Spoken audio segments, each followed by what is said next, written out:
Honestly, I think that the quarantine on, I'm gonna start positive. It's been great for family.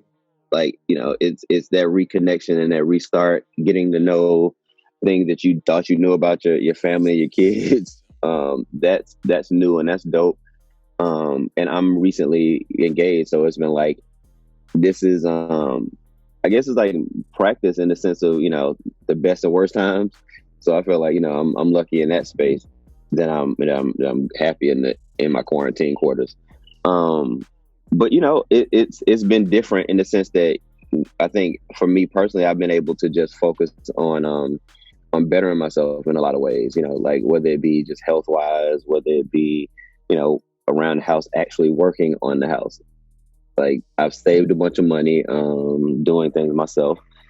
Um, yeah, I mean it's been great on a lot of in a lot of ways. Obviously, the big drawback is interaction with people. Like we're missing that. Like for me as a DJ, on the DJ side of it, that's been the harder part for me. Like I love watching a lot of the DJs who figured out their space in social media, in the live space. Obviously, D Nice being the beacon of that, right? But finding like people like Knife Wonder who are doing it every day and giving you lessons on music, on different styles. I've been able to do it just for events, for friends, and for special things, I guess, because I don't know that I'm as comfortable online as most people, forward facing.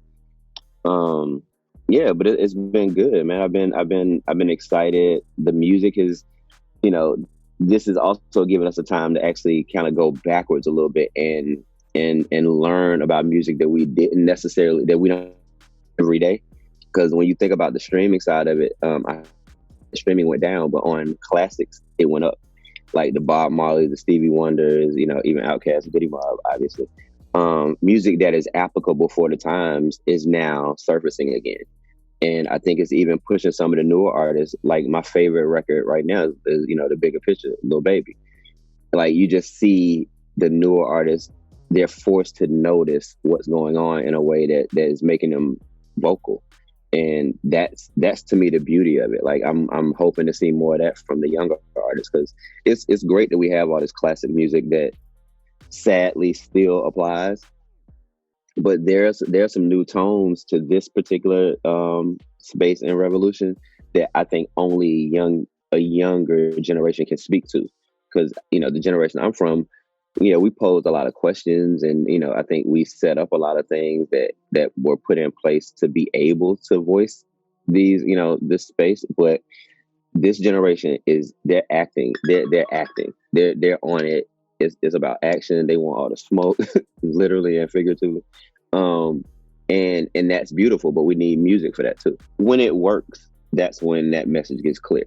Like when you see, like, sadly there are some bandwagon parts of it that have to happen, right? So someone has to make it work, and then you see Lil Baby and getting all the attention. You can't tell me that his trap counterparts aren't looking at that like, oh shit, we're missing it. And what that does in a couple ways, it forces people to pay attention, to have something to talk about, and it kind of puts the priorities in order, like naturally. So if your whole steez is balling and stunting on a nigga, and it's like, if that's your whole thing, it's just not the time for you.